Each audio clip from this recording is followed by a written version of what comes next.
Bonjour à tous, aujourd'hui on va parler de 5 choses qui t'empêchent d'avancer en français.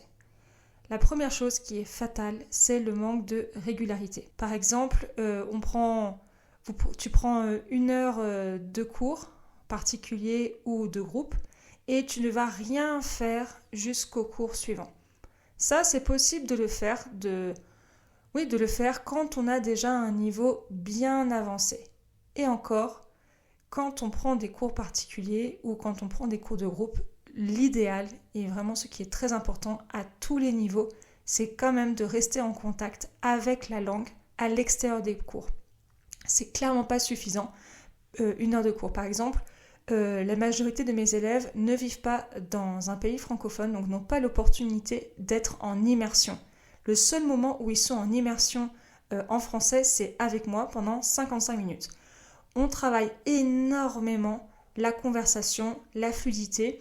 Pour les élèves qui ont des niveaux intermédiaires où il y a encore besoin de travailler beaucoup la grammaire, la structure, la conjugaison, on mélange les deux. On travaille et la grammaire, la conjugaison, mais toujours à l'oral. Parce que comme je le disais dans les épisodes précédents, la grammaire ne sert strictement à rien si vous ne l'appliquez pas à l'oral. Si ça vous fait plaisir de faire des exercices de grammaire pendant 3 heures le soir chez vous, il n'y a aucun problème, on a tous des passions différentes. Mais l'idéal, c'est de pouvoir appliquer ces points de grammaire à l'oral. Et donc, c'est vrai que les cours, en général, ce sont les élèves qui veulent vraiment pratiquer la fluidité et l'expression orale, vont travailler à l'extérieur du cours leur compréhension écrite, c'est-à-dire en lisant des articles. En général, c'est quand même mieux de choisir des sujets qui sont intéressants. Par exemple, pour les élèves qui veulent passer, j'ai un élève qui veut se préparer au DELF B2, ce qu'il fait, c'est qu'il se prépare pour l'expression écrite. D'autres élèves aussi, pour travailler leur compréhension orale, vont écouter des épisodes de podcast, des vidéos YouTube, etc. Donc tout ça, en fait, mes élèves complètent leur apprentissage à l'extérieur du cours. Parce que ce n'est clairement pas suffisant, comme je disais, de se connecter seulement. Le cours, c'est très bien, mais ce n'est pas suffisant si on veut vraiment aller plus loin dans son apprentissage.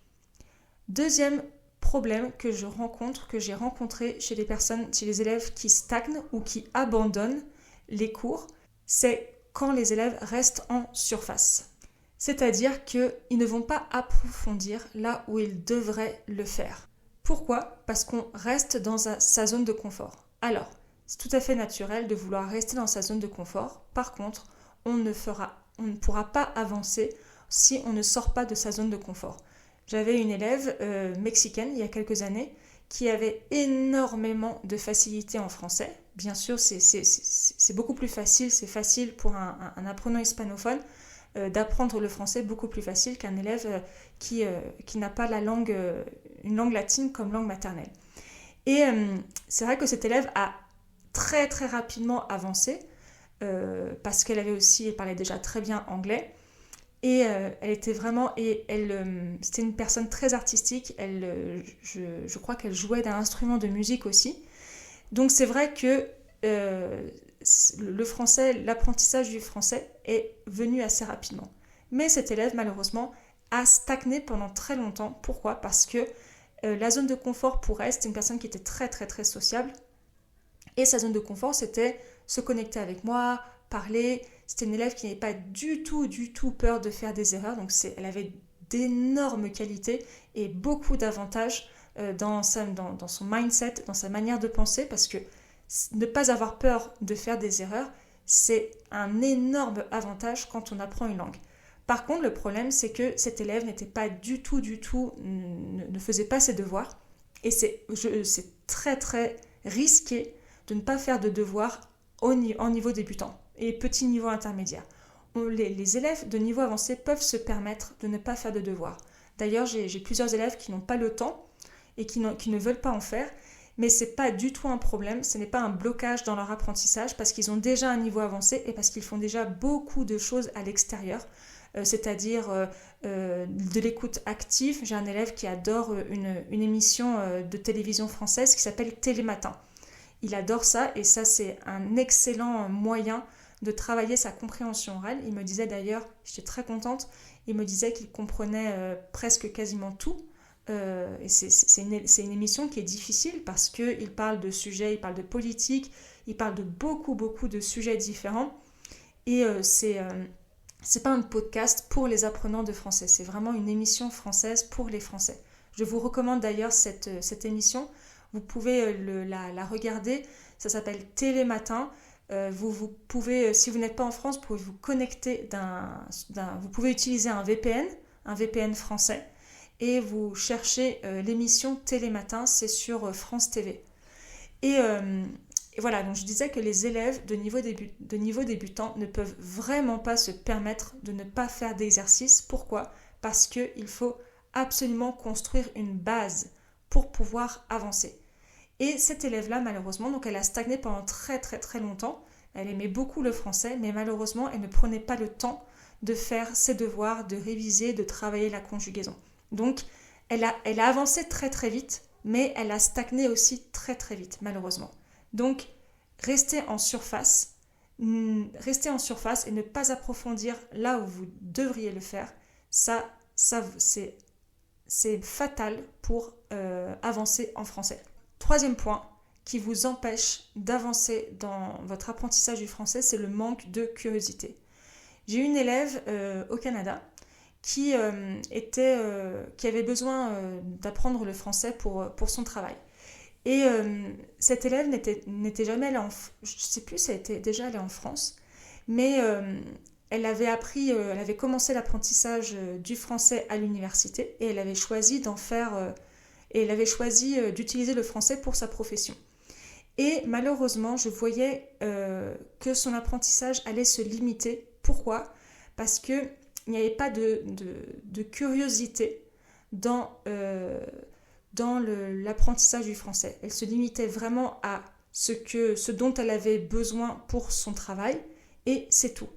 Il y avait pas, je lui disais, il faut absolument que tu fasses d'autres choses à l'extérieur du cours et choisis des choses qui t'intéressent. Si tu aimes la chanson, ah oui, elle me disait oui, j'aime bien la chanson française. Alors je dis c'est très bien, mais c'est vraiment un tout petit...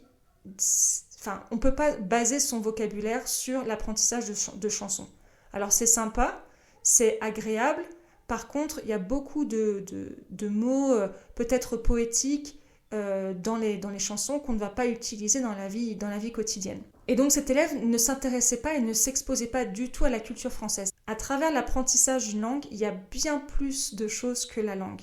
Il y a les références culturelles, il y a ce qui se passe dans l'actualité, et tout ça, ça permet de comprendre la mentalité, l'héritage d'un pays ou de plusieurs pays, le sens de l'humour, etc. Donc, apprendre seulement la langue n'est clairement pas suffisant si on veut la parler de manière fluide. Il y a beaucoup d'autres choses autour de ça. Quatrième problème qui vous limite aussi, c'est de toujours viser la perfection. J'ai vu des élèves, par peur de se tromper, par peur de vouloir parler parfaitement, et je me rappelle, j'avais un élève qui disait oui, moi je veux vraiment m'exprimer comme je m'exprime dans ma langue natale, c'est-à-dire l'anglais. C'était une personne qui était vraiment cultivée, mais il voulait la perfection, donc c'est impossible, personne n'est parfait, même mon français n'a rien à voir avec le français des académiciens de l'Académie française. Mais est-ce que moi, comme professeur de français, j'ai besoin de parler comme une académicienne ? Non. Si j'avais envie d'écrire un roman, peut-être, mais je suis professeur de français, donc c'est pas ce qu'on recherche. Et c'est la même chose quand on apprend une langue. Si vous voulez viser la perfection, vous allez vous bloquer parce que la perfection est un objectif inatteignable. Ou alors quand j'entends dire oui, moi je veux parler comme un français, je veux être bilingue. Mais c'est impossible, encore plus si vous n'avez pas l'opportunité, si vous ne vivez pas dans un pays francophone. Je parle espagnol mexicain depuis 12 ans. J'ai commencé l'apprentissage de l'espagnol il y a 12 ans quand je me suis installée au Mexique. Je ne parlerai jamais comme une Mexicaine et je l'accepte. D'ailleurs, on m'a dit plusieurs fois, oui Virginie, pourquoi tu proposes pas des cours d'espagnol à des élèves francophones? Et j'ai dit, bah non, pour moi en fait c'est pas éthique. Et je refuse de donner des cours parce que je sais que ce n'est pas seulement la langue, c'est transmettre beaucoup, beaucoup d'autres choses. De la culture, de l'histoire que je ne connais pas et que dans cette vie actuelle, peut-être dans une autre vie, je naîtrai mexicaine, mais dans cette vie, dans ma vie maintenant, je ne pourrai jamais donner ce que je donne moi dans mes cours de français. C'est pour ça que je préfère rester professeur de français parce que je sais tout ce que je donne, toute la valeur ajoutée que je donne à mes cours, pendant mes cours à mes élèves, que je ne pourrais pas donner si j'enseignais l'espagnol. Donc je reviens à ce que je disais tout à l'heure, si vous visez la perfection, donc cet élève en particulier voulait tellement viser la perfection qu'il s'arrêtait très souvent quand j'essaie de le faire parler, il s'arrêtait et il essayait de réfléchir. Ah ok, donc ça c'est la grammaire, donc ça c'est le subjonctif, donc c'est ça, ok, d'accord, oui. Et je lui disais, mais le problème c'est que si tu fais ça tout le temps, en cours il n'y a pas de problème. Moi je suis là pour t'écouter, je suis là pour te corriger, c'est mon travail, il n'y a aucun problème. Par contre, dans la vie réelle, les gens ne vont pas t'attendre. Et on s'en fiche en fait, c'est pas grave. Tu peux dire, par exemple, je ne pense pas qu'il est sympa. Ok, non, ça c'est du subjonctif, je ne pense pas qu'il soit. Mais on va te comprendre. Dans la vie réelle, quand tu es au marché, quand tu es au restaurant, quand tu demandes un café ou quand tu commandes un café, il faut que ce soit beaucoup plus rapide. Donc c'est pas grave si c'est pas parfait. C'est en faisant qu'on va s'améliorer et qu'on atteindra ses objectifs. Mais le vouloir viser la perfection vous bloque complètement dans l'apprentissage. Et j'aime beaucoup cette expression qui dit « mieux vaut fait que parfait ». Il vaut mieux créer quelque chose d'imparfait plutôt que de ne rien faire par peur que ce soit imparfait. Mieux vaut fait que parfait. 5e point qui vous bloque complètement dans votre apprentissage du français et dans votre amélioration, c'est les objectifs irréalistes. Les conséquences, c'est qu'il y aura une perte de motivation sur du long terme. Par exemple, je disais tout à l'heure, la perfection de dire « pensez que, ok, moi j'apprends le français parce que je vais être bilingue ». Alors, si vous avez ce désir au plus profond de vous et que c'est votre moteur, ok. Mais sur du long terme, vous allez vraiment vous fatiguer parce que vous n'arriverez jamais, à part si vous habitez en France, peut-être que vous êtes même marié à un Français ou enfin un francophone, pourquoi pas? Et que vous avez déjà des facilités, que vous apprenez, que vous connaissez déjà d'autres langues, pourquoi pas? Mais c'est quand même un objectif extrêmement difficile. Même les traducteurs, donc des gens qui ont étudié, qui ont fait un master, qui ont étudié en profondeur une langue, je suis quasiment sûre qu'ils ne sont pas bilingues. Je me rappelle, j'avais une élève traductrice anglais-français, elle n'était pas bilingue. Donc, même les personnes qui ont étudié pour ça ne le sont pas. Et donc, comme je disais, vous allez vous fatiguer. Parce que tout ça, c'est impossible sans immersion.